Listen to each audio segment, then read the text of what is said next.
কার মৃত্যু কখন হবে নোবডি নোজ। ওই বাচ্চারা তখন তো তাদের আফটার স্কুল কোচিংয়ে মোস্ট প্রবাবলি দেয়ার।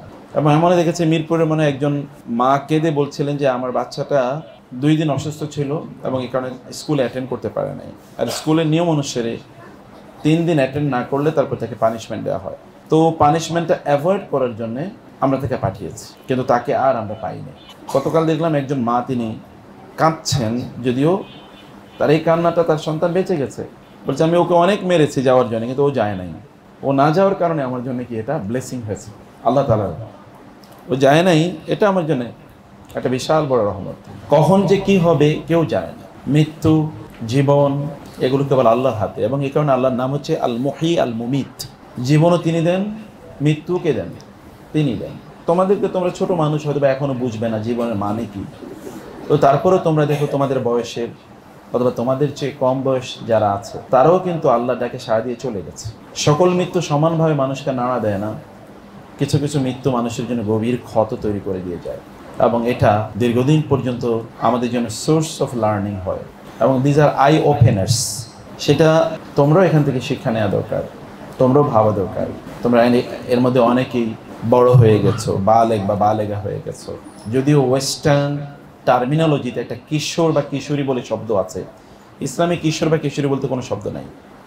ইসলামে হয় শিশু অথবা কি বালেগ বা বালেগা, মধ্যখানে কোনো জায়গা নেই। এবং তথাকথিত কিশোর বা কিশোরী এই জাতীয় শব্দগুলো ওরা আবিষ্কারই করেছে এই মধ্যখানে সময়টাকে যা মনে চায় তাই করবে। No responsibility, no duty, no consciousness, অথবা সেই জায়গায় যা মনে চায় তাই করবে, এরকম একটা টাইপ। এটা অ্যাডোলেসেন্স এখন আমরা জানি আমাদের দেশে আছে। ডিলিংকুয়েন্সি মানে এই কিশোরী তো আর হয় না, কিশোর গ্যাং। অথচ এইরকম জায়গা যদি একটা ইসলামিক এনভায়রনমেন্ট কোথাও তৈরি হয় তাহলে এইরকম জায়গায় নাই, স্পেসই নাই এরকম, তাই না? তো তোমরা অনেকে বড় হয়ে গেছো, এখন তোমাদেরকে বুঝতে হবে তোমাদের প্রত্যেকটা কাজের জন্য আল্লাহর কাছে জবাব দিয়ে করতে হবে। তোমাদের প্রত্যেকটা কাজের জন্য আল্লাহর কাছে জবাব দিয়ে করতে হবে। বাবা মা যতই বলুক না কেন, এখনো তুমি ছোট, একটু ঘুমিয়ে থাকো, ফজর পড়ার দরকার নাই, কোরআন তেলাওয়াত করার দরকার নাই। আচ্ছা ঠিক আছে, তুমি একটু খেলাধুলা করতেই পারো, সোশ্যাল মিডিয়াতে রিলস অথবা শর্টস, ইউটিউব, গান, সংস অ্যান্ড মিউজিকস, এগুলো তোমাদের এই বয়সে একটু তো থাকবেই। যতই তারা বলুক না কেন, তোমাদেরকে বুঝতে হবে যে এটা সেরকম না। তোমাদের যে বয়স, অনেকের বয়স আছে এসএসসি দিয়েছো মানে তো 16, 17, 18 হয়েছে। তোমরা 16, 17, 18 বছরের বয়সের মুসলিম বিজ্ঞানীদের কথা যদি শোনো তাহলে দেখবা তারা 15, 16, 17, 18 বছর বয়সে তারা জগৎ বিখ্যাত বিজ্ঞানী হয়। জগৎ বিখ্যাত যদি আমরা কেবলমাত্র আর্ট সায়েন্স বা কোর সায়েন্সের কথা বলি, এখনকার physics, mathematics, chemistry, biology, cosmology, এরকম ওশনোগ্রাফি, এরকম কিছু কথা বলো, সেগুলো তো আছে। ইভেন রিলিজিয়াস সায়েন্সেও most of the Muslim scholars they have developed themselves as scholars. এখন যাদেরকে তোমরা টিনেজার বলো, সেই বয়সে 15, 16 বছরে they have become world famous scholars, lecturing in front of thousands of students সেই যুগে, or hundreds of thousands of students in front of them.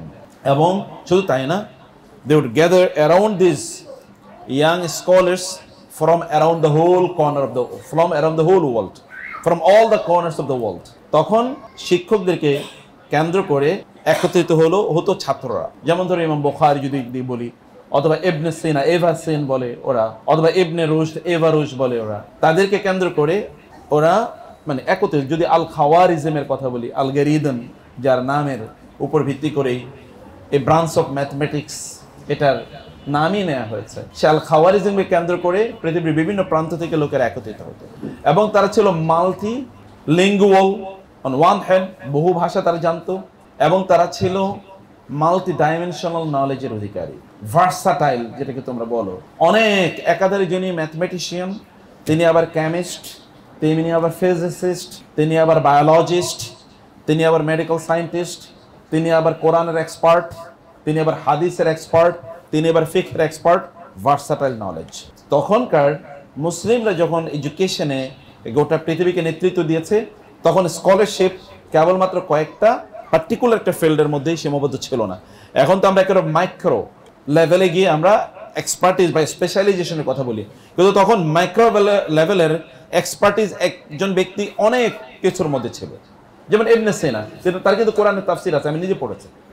এখন দেখো ইবনে সিনা কিন্তু হি is the father of modern day medical science, isn't it? Is the father of modern day medical science. অথবা যে জাবের ইবনে আল হাইয়ানের কথা বলো, হি is the father, অথবা al ibn al Haytham, he is the father of chemistry. কিন্তু তিনি কিন্তু কোরআনের expert ছিলেন, কিন্তু হাদিসের তিনি কিন্তু অনেক বড় আলেম ছিলেন। এবং তোমরা যদি এখনো গুগল করো, তোমাদেরকে বলছি, তোমরা যদি এখনো গুগল করো, গুগলে গিয়ে বলো যে মুসলিম স্কলার্স অফ দ্য পাস্ট, অথবা তুমি নাম লেখো, দিয়ে ওনার ছবিটা তুমি চাও, ছবিগুলো দেখবা, তুমি দেখলে দেখবা আমার মতোই, অথবা আমাদের আবুল কাসেম স্যারের মতো দেখতে দেখা যায়। তোমরা উনি তো হুজুর দেখতেছি তোমাদের ভাষায়, তোমাদের ভাষায়, যদিও হুজুর মানে হলো জনাব, কিন্তু আমাদের দেশে তো এগুলোকে এখন মানুষ মনে করে না, হুজুর মানে হচ্ছে ওনার কোনো এরকম মডার্ন এডুকেশন নাই, এমন কিছু মনে করে। তুমি দেখবে যে ওনার তো জুব্বা আছে, মাথায় টুপি আছে, শুধু তাই না, মাথায় পাগড়ি আছে। All of them without any exception, একজনকে খুঁজে পাবে না তুমি। এবং এই কারণে এখন থেকে 100-150 বছর আগে যারা সায়েন্টিস্ট ছিল এই পৃথিবীতে, তাদের প্রত্যেকেরই দেখবে তুমি দাঁড়িয়ে আছে। তুমি বলবে যে কেন এখন যারা আছে, এখন যারা সায়েন্টিস্টদের দাড়িটা নাই, কিন্তু তখন কেন ছিল এটা বলো তো? কারণ হচ্ছে তৎকালীন ইউরোপিয়ানরা তারা পড়তে যেতে হলো আল আন্দালুসিয়া নামক একটা জায়গা, যেটাকে এখন বলা হয় স্পেন, তারা সেখানে পড়তে যেত। আন্দালুসিয়ার একটা জায়গার নাম ছিল কর্ডোবা, এটা হচ্ছে মূলত শিক্ষানগরী, এখন স্পেনে কর্ডোবা আছে। এবং কর্ডোবার যারা জন্মগ্রহণ করেছে তাদের থেকে বলা হতো কুরতুবি, যেমন একজন বিখ্যাত মুফাসসির আছে ওনার নাম হচ্ছে কুরতুবি, অথবা তাদেরকে বলা হতো আন্দালুসি, যেমন ইবনে হাজম আল আন্দালুসি, বিখ্যাত মুসলিম স্কলার। ওইখানে তৎকালীন যুগে প্রায় 78 ওয়ার্ল্ড ক্লাস ইউনিভার্সিটি ছিল একটা পার্টিকুলার এরিয়ায়। তুমি যদি বলে ঢাকা সিটি, একটা মডার্ন সিটি, এখানে ধরো হয়তো তুমি প্রাইভেট পাবলিক ইউনিভার্সিটি মিলিয়ে এখানে তুমি 80টা 78 পাবা না, কিন্তু ওইখানে একটা শহরেই তৎকালীন 78 ওয়ার্ল্ড ক্লাস ইউনিভার্সিটি ছিল। এখন আমি কেন এখানে ওয়ার্ল্ড ক্লাস এবং ইন্টারন্যাশনাল, এখন তো ট্রু সেন্সে ইন্টারন্যাশনাল, এখন তো ইন্টারন্যাশনাল আর ট্রু সেন্সে না। ইন্টারন্যাশনাল মানে কি? ইন্টারন্যাশনাল মানে বিভিন্ন ন্যাশনাল, বিভিন্ন ল্যাঙ্গুয়েজ, ব্যাকগ্রাউন্ড, বিভিন্ন কালার কমপ্লেকশন এর লোকেরা ওইখানে এসে একত্রিত হতো। কেউ সাদা, ব্ল্যাক, হোয়াইট, অথবা কি তোমার আমাদের দেশের মতো এরকম মিক্সড কমপ্লেকশন আর কালার, এরকম লোকেরা একত্রিত হতো। আর মাল্টি রিলিজিয়াস ব্যাকগ্রাউন্ড আর রিলিজিয়াস ডিনোমিনেশন, কেউ খ্রিস্টান, কেউ জু, কেউ হয়তো বা ধরো মুসলিম, এরকম লোকেরা সেখানে একত্রিত হতো। And they would study under the same teachers, scholars, under the same roof, একই ছাদের নিচে একই টিচারের কাছে তারা পড়তো। কিন্তু টিচাররা কারা ছিল বলো তো? টিচাররা কারা ছিল? টিচার ছিল তো মুসলিম, মানে 100 ভাগই তারা ছিল মুসলিম। এবং এই কারণে ওই সকল জায়গায় তাদেরকে, তোমাদের জন্য বলছি, ওই সকল জায়গায় যখন অন্য দেশের লোকেরা পড়তে যেত মুসলিম ইউনিভার্সিটিগুলোতে, এবং ইউরোপে মুসলিম দেশ, সেখানে যখন তারা পড়তে যেত তখন তাদেরকে মুসলিমদের এটিকেট সম্পর্কে তাকে জানতে হতো। এটিকেট কিন্তু অনেক ধরনের, খাবারের এটিকেট, থাকার এটিকেট, এমনকি বিহেভিয়ারাল এটিকেট, কিভাবে তুমি কথা বলবে, কিভাবে তুমি খাবে, কিভাবে তুমি ঘুমাবে, কিভাবে তুমি টয়লেট ইউজ করবে, তোমার জামা কাপড়ের প্যাটার্ন কি হবে, ড্রেস কোড কি হবে, এগুলোর জন্য তাদেরকে একটা প্রোগ্রামে অংশগ্রহণ করতে হতো। এই প্রোগ্রামের নাম ছিল ওরিয়েন্টেশন। প্রোগ্রামটার নাম কি? ওরিয়েন্টেশন। তোমরা এখন ডিকশনারিকে যদি জিজ্ঞেস করো what is the meaning of orientation, অথবা এটার ইটিমোলজি কি, এটা রুট কি, তুমি দেখবে যে এটা এসে ওরিয়েন্ট থেকে। ওরিয়েন্ট মানে কি? পূর্ব, প্রাচ্য। এর বিপরীতে আরেকটা শব্দ তাকে বলে অক্সিডেন্ট, তার মানে কি? পাশ্চাত্য, পাশ্চাত্য। অক্সিডেন্ট মানে ওয়েস্ট, ওরিয়েন্ট মানে east. So what is the meaning of orientation? Meaning introduction to the east. And what is east? তুমি যদি ইস্টের দিকে তাকাও ওয়ার্ল্ড ম্যাপে, তাহলে ইস্টে দেখবে প্রিডমিনেন্টলি মুসলিম ওয়ার্ল্ড। ইস্ট মানে কি? মুসলিম ওয়ার্ল্ড। যেমন মিডল ইস্ট আছে, আবার যদি তুমি আফ্রিকার ওই অঞ্চলটা বলো তাহলেও কিন্তু ওই ইউরোপের তুলনায় এটা কিন্তু ইস্ট, কারণ ওটা ওয়েস্ট, এটা কিন্তু ইস্ট। আবার তুমি যদি ফার ইস্টের কথা বলি, ইন্দোনেশিয়া, মালয়েশিয়া, সেটাও কিন্তু ইস্ট, মানে মুসলমান দেশ। আর আমাদের এই মানে সাউথ ইস্ট যদি দেখো, তাহলে সাউথ ইস্টে কিন্তু মুসলিম, পাকিস্তান, বাংলাদেশ, আফগানিস্তান, এই অঞ্চলগুলো। আবার তুমি যদি নর্থের দিকে তাকাও, তাহলে দেখবে যে তুমি সৌদি আরবের ঠিক পূর্ব এই প্রান্তে, পূর্ব এবং পূর্ব উত্তর প্রান্তে রয়েছে কি? ইরান, ইরানের সাথে রয়েছে আফগানিস্তান, তার পাশে রয়েছে পাকিস্তান, এরপর ওইদিকে হচ্ছে সেন্ট্রাল এশিয়া। সেন্ট্রাল এশিয়া মানে হচ্ছে রাশিয়ার ওই দেশগুলো, যেখানে কিরগিজস্তান, কাজাকিস্তান, মানে এই দেশগুলো যেখানে প্রায় 6টা মুসলিম দেশ আছে, এই দেশগুলো সব। ফলে এই যে এই বেলটাকে বলা হয় ইস্ট, আর ওর বাইরে হলো ওয়েস্ট। ওয়েস্ট দেখো প্রিডমিনেন্টলি খ্রিস্টান ওয়ার্ল্ড, ইস্ট হচ্ছে প্রিডমিনেন্টলি মুসলিম ওয়ার্ল্ড। অতএব মুসলিমদের ইউনিভার্সিটিতে যদি তুমি পড়তে আসো, তাহলে মুসলিমদের এক ধরনের কনজারভেটিভ ড্রেস কোড আছে, তাদের নিজস্ব স্টাইল আছে, লাইফ স্টাইল বা আর্ট অফ লিভিং তাদের আছে নিজস্ব, যেমন তোমরা এরকম আছে। অতএব সেখানে আসতে হলে এইভাবে তোমাকে শুকরের মাংস খাওয়া যাবে না, মদ স্পর্শ করা যাবে না, গান বাদ্য শোনা যাবে না, early in the morning before the sunrise তোমাকে ঘুম থেকে উঠতে হবে, তোমাকে ক্লাসে খুব অ্যাটেন্টিভ থাকতে হবে, কোনো ধরনের বাজে শব্দ উচ্চারণ করা যাবে না, তোমাকে এইরকম এরকম ড্রেস কোড, এখন ওয়েস্টার্নদের মতো অর্ধ উলঙ্গ ড্রেস কোড পরা যাবে না, শালীন পোশাক পরতে হবে। Even after getting graduated out of this universities তাদেরকে কি করতে হতো, এখন যেমন ইউনিভার্সিটিগুলোতে, অথবা যেমন এখন তোমাদেরকে আমরা কনভোকেশন এর মধ্যে তোমাদেরকে ডেকে নিয়ে আসি, কনভোকেশনে তোমাদের জামা কাপড়ের কোনোদিন কনভোকেশন যারা ওইখানে গ্র্যাজুয়েট হয়, ওইখানে যারা the degrees will be conferred upon them, conferment of degrees, এই প্রোগ্রামগুলো তোমরা আবার গুগল করো, তোমরা যদি না বুঝো গুগল করে দেখো যে ওইখানে তারা কি ড্রেস কোড নিয়ে যায়। কনভোকেশনে যারা গ্র্যাজুয়েট হিসেবে যায়, আপনাদেরকে শুনতে হবে, কনভার্সেশনে যারা গ্র্যাজুয়েট হিসেবে ওইখান থেকে সার্টিফিকেট নিতে যায়, তারা দেখবে কি ড্রেস কোড, আমার মতো এরকম একটা পাঞ্জাবি জুব্বা পরে যায়, মাথায় কি থাকে একটা জুব্বা, মানে হলো তাদের শার্ট প্যান্ট থাকলেও দেখবে যে যারা তোমার খুতবা দেয় অথবা আরবদের শেখের দেখবা যে তাদের কি থাকে একটা আলখালা বা গাউন থাকে, গাউন দেখবে এরকম একটা গাউনকে দেখো, এটা বলে কনভোকেশন গাউন, নামও গাউন, একটা কনভোকেশন গাউন তাদের থাকে, মাথায় একটা ক্যাপ থাকে। ইউরোপিয়ান লোকেরা কি ক্যাপ পরে নাকি মাথায়? ইউনিভার্সিটিতে কি ক্যাপ পরে নাকি এখন আর? কিন্তু কনভোকেশনে গিয়ে কেন ক্যাপ পড়তে হয় তাকে? আবার কনভোকেশনে সেখানে যারা যায় সে মানে ওইখানকার যারা মানে গেস্ট অথবা টিচার যারা, তারাও কিন্তু এরকম গাউন এবং ক্যাপ পরে তাদেরকে যেতে হয়। What does it mean? Meaning হচ্ছে তারা ওই যে ইউরোপে পড়াশোনা করার পর তারা যখন ডিগ্রি তাদের শেখদের কাছে মানে স্কলারদের কাছ থেকে টিচারদের কাছ থেকে নিত, তখন টিচারদের জামা কাপড় পরে তাদেরকে আসতে হতো যে you have become like now শেখ, you have become nice scholar, তুমি এখন শেখ হয়ে গেছো, স্কলার হয়ে গেছো, এটি নিয়ে তাদেরকে যেত। গত 200 বছর জুড়ে ইউরোপিয়ানরা সেই কালচারই, কারণ 200 বছর আগে তারা মুসলমানদের দেশগুলো তারা পড়েছে। রজার বিকান, যদি তোমরা নাম শোনো, এখনো তোমরা সার্চ করে দেখো, ইউরোপের রেনেসার ফাদার বলা হয়। রজার বিকান মুসলমানদের ছাত্র, মুসলমানদের কাছে পড়েছে, আন্দালুসিয়ান ইউনিভার্সিটিতে মুসলমানদের কাছে পড়েছে। এবং তারা যখন ইউরোপে গিয়েছে, ইউরোপে যাওয়ার পরে তারা দেখেছে যে তাদের চার্চগুলো তাদের উপর বিভিন্ন ধরনের নির্যাতন নিপীড়ন করছে, এবং এই কারণে তারা সেখানে আন্দোলন করা শুরু করলো। এই মুসলিম ইউনিভার্সিটিগুলোতে বা মুসলিম স্কুল কলেজগুলোতে পড়া স্টুডেন্টরা যখন ইউরোপে গেল, তখন তারা তাদের সমাজে যে সকল সুপারস্টিশন আছে, ইনজাস্টিসেস আছে, এগুলোর বিরুদ্ধে তারা বিদ্রোহ করা শুরু করলো, এগুলোর বিরুদ্ধে তারা সমাজে মুভমেন্ট করা শুরু করলো, এবং সেটাকে বলা হয় প্রোটেস্টের মুভমেন্ট, সেটাকে বলা হয় রিফরমেশন। সেটা থেকে কালমিনেশন হচ্ছে রেনেসা, এখন যেটা ইউরোপিয়ান রেনেসা বলা হয়, অথবা ইন্ডাস্ট্রিয়ালাইজেশন। তোমরা একটু ভারী হেভি যদি হয় তো তোমরা শুনে রেখো, এগুলো তোমাদেরকে জানা দরকার, কারণ এতে তোমরা তখন ফিল করবা যে তোমরা আসলে একটা বিশাল লিগাসি, তোমাদের ব্লাড কিন্তু যদি সত্যি করে if there is any blue blood or royal blood, তাহলে তোমাদের ব্লাড।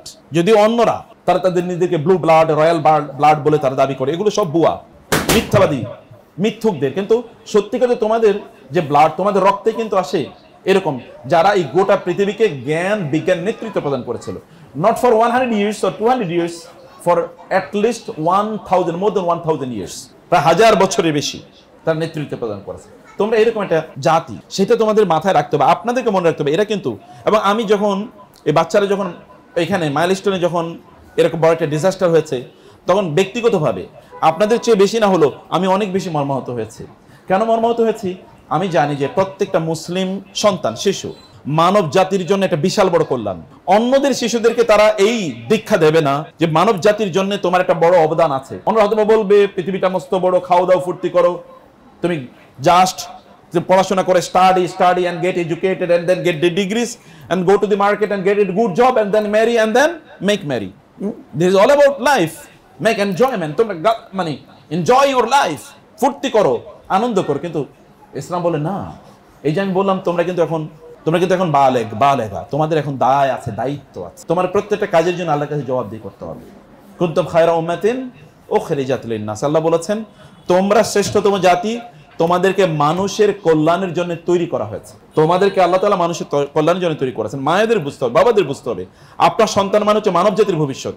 আপনার একটা সন্তান যদি সালাউদ্দিন আইয়ুবী হয়, তাহলে চিন্তা করে দেখেন তো, অথবা যদি মোহাম্মদ বিন কাসেম হয়, তাহলে এই ইন্ডিয়ান সাবকন্টিনেন্টে শূদ্রদের উপর হিন্দুরা যে পরিমাণ নির্যাতন করেছে, শূদ্ররা হিন্দুদের এই যে তাদের যে কাস্ট সিস্টেম, এর মধ্যে সবচেয়ে আনটাচেবল যারা, অর্থাৎ সবচেয়ে নিচু শ্রেণী শূদ্র বলা হয় তাদেরকে, এই শূদ্রদের যদি তারা উপর বর্ণের, উঁচু বর্ণের, সেটা ব্রাহ্ম অথবা কি অন্যদের যারা আছে, তাদের ঘরে যদি প্রবেশ করতে, তাহলে ওই ঘর কি নতুন করে পরিষ্কার করতে হতো, পবিত্র করতে হতো, কারণ অপবিত্র হয়ে গেছে। শূদ্রদের ছায়া যদি আপার ক্লাসের হিন্দুদের গায়ে পড়তো, তাহলে তাদেরকে গোসল করতে হতো, কারণ সে অপবিত্র হয়েছে। শুধু ছায়া কেন পড়লো? এইরকম একটা নির্যাতিত সমাজে ইসলাম আসার পরে কি হয়েছে দেখো। ইসলাম বলছে না আন্নাসু সাওয়া অথবা আন্নাসু সাওয়াসিয়া, মেন আর ইকুয়াল। মেন মানে হচ্ছে men and women, men are equal. এখানে there is no discrimination on the basis of their caste অথবা their family background, their financial status, এগুলোর উপর ভিত্তি করে মানুষের কোনো তারতম্য হয় না। তারতম্য হয় কেবলমাত্র তার আমলের উপর, তার পারফরমেন্সের উপর, তার কাজের উপর, এবং আল্লাহ তাআলা সেটাই দেখবেন। এইরকম একটা ব্লেসিং আপনি দেখেন। এখন এই যে আমরা মুসলিমই হচ্ছি, এই যে 17-18 বছর একটা যুবক এখানে প্রায় 17-18 বার এসছে, কোথায় আরব? আপনি দেখেন সেই সিরিয়া থেকে, তৎকালীন মুসলমানদের কেন্দ্র ছিল আচ্ছা সিরিয়া, আজকে দেখেন সিরিয়ার পরিস্থিতি কি। সিরিয়া থেকে মুসলমানরা গোটা পৃথিবীকে প্রায় 700-800 বছর গোটা পৃথিবীকে নেতৃত্ব দিয়েছে সিরিয়া থেকে।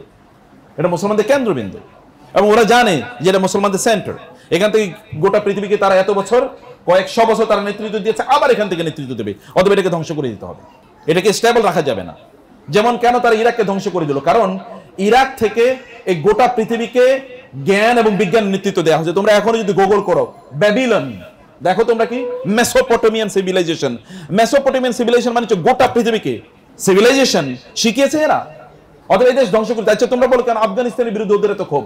কারণ ইন্ডিয়ান সাবকন্টিনেন্টে মোহাম্মদ ঘুরি অথবা সুলতান মাহমুদ গজনবী, গজনবী মানে হচ্ছে আফগানিস্তান অংশ, গজনবী এসে এই গোটা অঞ্চলকে মুসলমানদের অধীনে নিয়ে এসছে ইসলামিক শাসনের।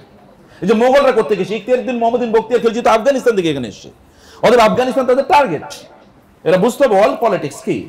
ওরা এমনি তো ওই চুজ করে ওই দেশ ধ্বংস করে দিয়েছে, ওই দেশ ধ্বংস করে দিয়েছে, এটা কিন্তু এমনি না। দিস ইজ নট অ্যাব্রাপ্ট, এটা একটা calculated, well calculated, well thought out, well planned clash of civilisation.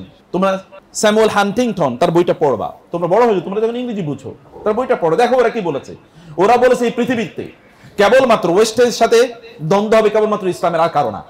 কারণ হিন্দুরা এখন ওয়েস্টার্ন হয়ে যাচ্ছে, চাইনিজরা ওয়েস্টার্ন হয়ে, তুমি এখন বুঝতেও পারবে না যে চাইনিজদের নিজস্ব কোনো ধর্ম আছে কিনা। জাপানিজরা ওয়েস্টার্ন হয়ে গিয়েছে এবং কোরিয়ানরা ওয়েস্টার্ন হয়ে গিয়েছে, কিন্তু কেবলমাত্র ওয়েস্টার্ন কারা হয় নাই? কেবল মুসলমানরা হয় নাই। তাদের নিজস্ব স্বকীয়তা আছে, তাদের আইডেন্টিটি আছে, তাদের ব্যাকগ্রাউন্ড আছে, তাদের বাপ দাদারা পৃথিবীকে 1200 বছর চালিয়েছে, পৃথিবীর নেতা ছিল তারা। এই ইন্ডিয়ান সাবকন্টিনেন্টে মোগলরা প্রায় 800 বছর চালিয়েছে। অতএব এরা জানে যে এরা যদি একবার দাঁড়িয়ে যায়, এদের রক্ত যদি একবার টকবক করে ওঠে, তাহলে কিসের ওয়েস্ট আর কিসের ইস্ট, এগুলো সব আবার মুসলমানদের পায়ের তলে এসে আত্মসমর্পণ করবে। অতএব এই কারণে আমাদের সন্তানরা যেন এগুলো না জানে, যেন এগুলো তারা না বুঝে, এই কারণে আমাদেরকে ওইগুলো চাপিয়ে দেওয়া হয়েছে। ভেরি আনফরচুনেট, এবং you will have to rise up to the occasions, you will have to meet up the requirements.